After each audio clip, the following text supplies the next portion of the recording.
بسم اللہ الرحمن الرحیم۔ حضرت ابو عبداللہ اندلسی رحمۃ اللہ علیہ بہت بڑے بزرگ تھے۔ آپ کو 30,000 حدیثیں تو حفظ یاد تھیں، اس کے ساتھ ساتھ قرآن مجید کو تمام روایات میں پڑھتے تھے۔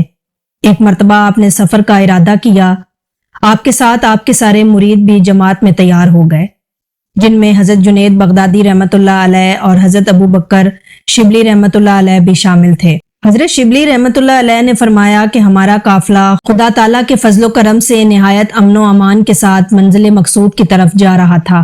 راستے میں ہمارا گزر عیسائیوں کی ایک بستی سے ہوا۔ نماز کا وقت ہو چکا تھا، لیکن پانی نہ ہونے کی وجہ سے ہم میں سے ابھی تک کسی نے نماز بھی نہیں پڑھی تھی۔ ہم نے بستی پہنچ کر پانی تلاش کرنے کی کوشش کی، پوری بستی کا چکر لگایا۔ اس دوران ہم چند مندروں اور گرجا گھروں پر پہنچے، جن میں آفتاب پرستوں، یہودیوں اور صلیب پرستوں کا مجمع تھا۔ کوئی آفتاب کو پوجتا، کوئی آگ کی پوجا کرتا تھا اور کوئی صلیب کو اپنا قبلہ حاجت بنائے ہوئے تھا۔ ہم نے جب یہ دیکھا تو ہم کو تعجب ہوا اور ہم ان لوگوں کی کم عقلی اور گمراہی پر حیرت کرتے ہوئے آگے بڑھے، اور آخر ہم گھومتے گھومتے بستی کے کنارے پر ایک کنویں پر پہنچے، جس پر چند نوجوان لڑکیاں پانی بھر رہی تھیں۔ اتفاق سے شیخ مرشد حضرت ابو عبداللہ کی نظریں ان لڑکیوں میں سے ایک لڑکی پر پڑی، جو کہ اپنے خداداد حسن و جمال میں سب لڑکیوں سے ممتاز ہونے کے ساتھ ساتھ خوبصورت زیورات اور لباس سے بھی آراستہ تھی۔ شیخ کی آنکھیں اس کی آنکھوں کے ساتھ چار ہوتے ہی حالات بدلنے لگے۔ اس انتشار کی حالت میں شیخ ان کے پاس موجود لڑکیوں سے مخاطب ہو کر کہنے لگے کہ یہ کس کی لڑکی ہے؟ لڑکیوں نے جواب دیا کہ یہ اس بستی کے سردار کی لڑکی ہے۔ شیخ نے کہا کہ پھر اس کے باپ نے اس کو اتنا ذلیل کیوں بنا رکھا ہے کہ کنویں سے خود ہی پانی بھرتی ہے؟ کیا اس کا باپ اس کے لیے کوئی نوکر نہیں رکھ سکتا جو اس لڑکی کی خدمت کرے؟ لڑکیوں نے کہا کہ کیوں نہیں، مگر اس کا باپ ایک نہایت عقیل اور سمجھدار آدمی ہے۔ ان کا مقصد یہ ہے کہ لڑکی اپنے ماں باپ کے مال و دولت پر تکبر کرتے ہوئے کہیں اپنی فطری اخلاق نہ خراب کر بیٹھے، اور نکاح کے بعد شوہر کے ہاں جا کر اس کی خدمت میں کوئی کسر نہ چھوڑے۔ حضرت شبلی رحمۃ اللہ علیہ آگے فرماتے ہیں کہ شیخ اس کے بعد سر جھکا کر بیٹھ گئے اور پورے 3 دن اسی طرح گزر گئے، نہ کچھ کھاتے نہ پیتے اور نہ کسی سے بات وغیرہ کرتے۔ حضرت شبلی فرماتے ہیں کہ تیسرے دن یہ حالت دیکھ کر میں نے آگے قدم بڑھایا، تعجب اور پریشان حال میں کہا کہ شیخ کچھ تو فرمائیں، کیا وجہ ہے؟ شیخ نے سب کی طرف متوجہ ہو کر فرمایا کہ میرے عزیزو، میں اپنی حالت تم سے کب تک چھپا سکوں گا؟ پرسوں میں نے جس لڑکی کو دیکھا ہے اس کی محبت مجھ پر اتنی غالب ہو چکی ہے کہ اب یہ ناممکن ہے کہ میں اس سرزمین کو چھوڑ دوں۔ حضرت شبلی رحمۃ اللہ علیہ نے فرمایا کہ اے میرے آقا، آپ اہل عراق کے پیر و مرشد ہیں اور علم و فضل، زہد و عبادت میں شہر آفاق ہیں۔ آپ کے دم سے کتنی خانقاہیں چل رہی ہیں، آپ کے مریدوں کی تعداد دن بدن بڑھتی چلی جا رہی ہے۔ بہت ہو چکا ہے، قرآن مجید کے طفیل سے ہمیں اور ان سب کو رسوا نہ کیجیے۔ شیخ نے فرمایا میرے عزیزو، تمہارا اور میرا فیصلہ ہو چکا ہے، مجھ سے ولایت کا لباس سلب کر لیا گیا ہے اور مجھ سے ہدایت کی علامات اٹھا لی گئی ہیں۔ شیخ نے یہ طے کر کے رونا شروع کر دیا اور فرمایا کہ اے میری قوم، فیصلہ قدرت کی طرف سے ہو چکا ہے، اب یہ کام میرے بس کا نہیں ہے۔ حضرت شبلی رحمۃ اللہ علیہ فرماتے ہیں کہ ہمیں اس عجیب و غریب واقعے پر بڑا تعجب ہوا اور ہم نے حسرت سے رونا شروع کر دیا۔ شیخ بھی ہمارے ساتھ ساتھ رو رہے تھے، یہاں تک کہ زمین آنسوؤں سے بھر گئی۔ اس کے بعد ہم مجبور ہو کر اپنے وطن بغداد کی طرف لوٹے۔ لوگ ہمارے آنے کی خبر سن کر شیخ کی زیارت کے لیے شہر بغداد کے باہر استقبال کے لیے آئے، اور لوگ شیخ کو ہمارے ساتھ نہ دیکھ کر سبب دریافت کرنے لگے کہ شیخ صاحب کیوں نہیں آئے اور وہ کہاں ہیں۔ ہم نے سارا واقعہ ان لوگوں کو بتا دیا۔ واقعہ سن کر لوگوں میں کورام مچ گیا۔ شیخ کے مریدوں میں سے جماعت کی کثیر تعداد اسی وقت عالم آخر کو سردار گئی، اور باقی لوگ گڑ گڑا کر خدائے بے نیاز کی بارگاہ میں دعائیں کرنے لگے کہ اے رحمت للعالمین، ہمارے شیخ کو ہدایت دے۔ شیخ کے جانے کے بعد بغداد کی تمام خانقاہیں بند ہو گئیں اور 1 سال تک اسی غم و افسوس میں شیخ کے افراد میں رہے۔ پھر خیال آیا کہ خبر تو لیں کہ کہاں ہیں ہمارے شیخ اور کس حال میں ہیں۔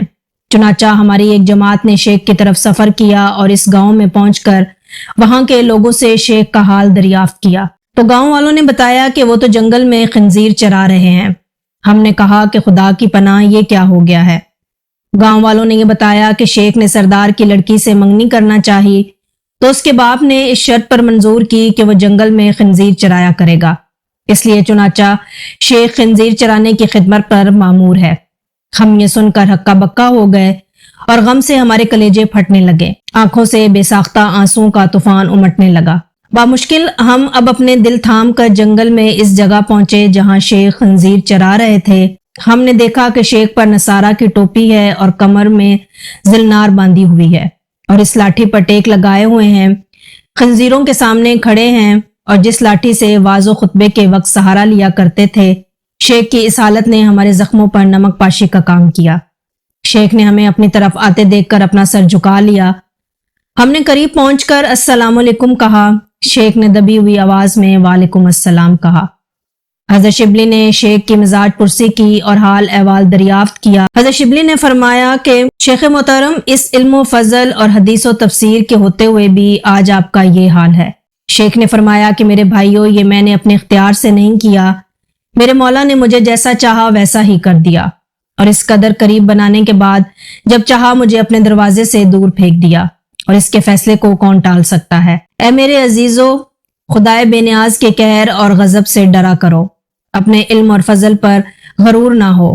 اس کے بعد شیخ نے آسمان کی طرف نظر اٹھا کر دیکھا اور کہنے لگے کہ اے میرے مولا، میرا گمان تیرے بارے میں ایسا تو نہیں تھا کہ تو مجھے ذلیل و خوار کر کے اپنے دروازے سے نکال دے۔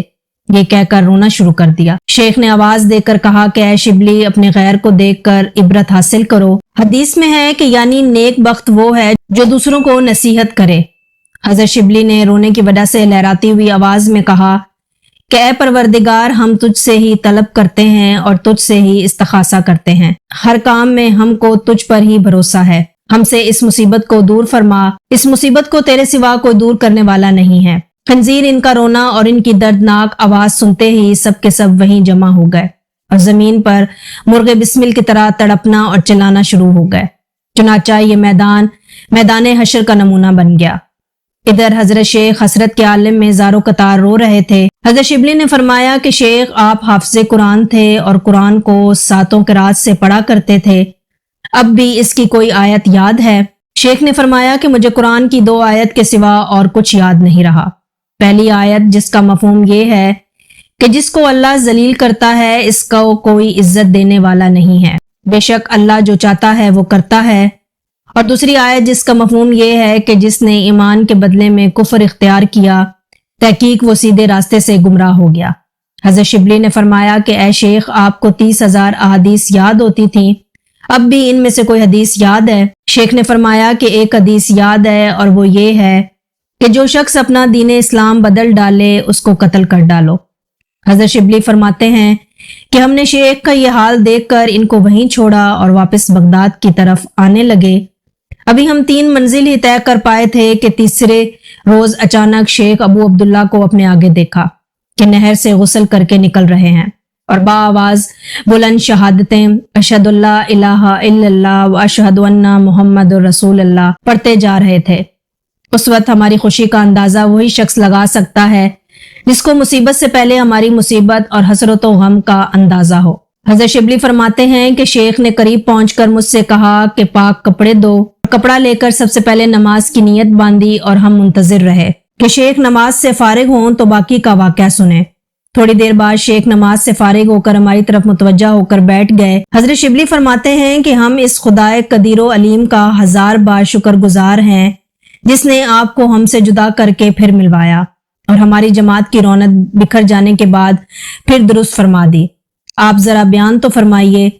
شیخ نے فرمایا کہ میرے دوستو، جب تم مجھے چھوڑ کر واپس ہوئے تو میں نے خدا کی بارگاہ میں گڑ گڑا کر یہ دعا کی کہ خداوند مجھے اس مصیبت سے نجات دے دے، میں تیرا خطا کار بندہ ہوں۔ خدا تعالیٰ نے میری آواز سن لی، میرے سارے گناہ معاف کر دیے۔ حضرت شبلی رحمت اللہ علیہ نے فرمایا کہ کیا آپ کی اس آزمائش کا کوئی سبب تھا؟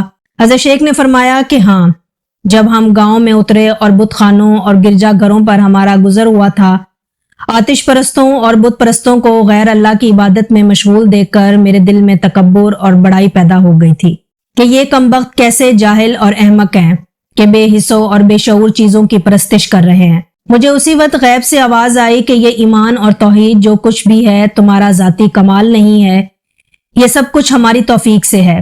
کیا تم اپنے ایمان کو اپنے اختیار میں سمجھتے ہو جو ان آتش پرستوں اور بت پرستوں کو حقیر سمجھتے ہو، اور اگر تم چاہو تو ہم تمہیں ابھی بتلا دیں۔ اور مجھے اسی وقت احساس ہوا کہ گویا ایک پرندہ میرے قلب سے نکل کر اڑ گیا ہو، جو در حقیقت میرے ایمان کا پرندہ تھا۔ حضرت شبلی رحمۃ اللہ علیہ نے فرمایا کہ اس کے بعد ہمارا قافلہ نہایت ہی خوشی اور کامیابی کے ساتھ بغداد پہنچا، اور ان کے دوبارہ قبول اسلام سے خوشیاں منا رہے تھے۔ خانقاہیں اور حجرے کھول دیے گئے، بادشاہ وقت شیخ کی زیارت کے لیے حاضر ہوئے اور کچھ ہدیے بھی پیش کیے۔ شیخ پھر اپنے قدیم شغل میں مشغول ہو گئے، وہی حدیث و تفسیر، واعظ و تذکیر، تعلیم و تربیت کا دور دوبارہ شروع ہو گیا۔ خداوند عالم نے شیخ کو بلایا ہوا علم پھر سے عطا فرما دیا، بلکہ اب نسبتاً پہلے سے ہر علم و فن میں ترقی دی۔ معلوم ہوتا ہے کہ بے شک یہ تکبر ایسی بری بلا ہے جو شیخ المشائخ کو بھی کہاں سے کہاں تک پہنچا دیتی ہے۔ اللہ تعالیٰ ہی محض اپنے فضل و کرم سے اس مصیبت سے ہمیں بچائے رکھے۔ آئیے ہم سب دعا کرتے ہیں کہ اللہ تعالیٰ ہم سب کو قلب سلیم عطا فرمائے اور قرآن اور حدیث پہ چلنے کی توفیق عطا فرمائے، آمین۔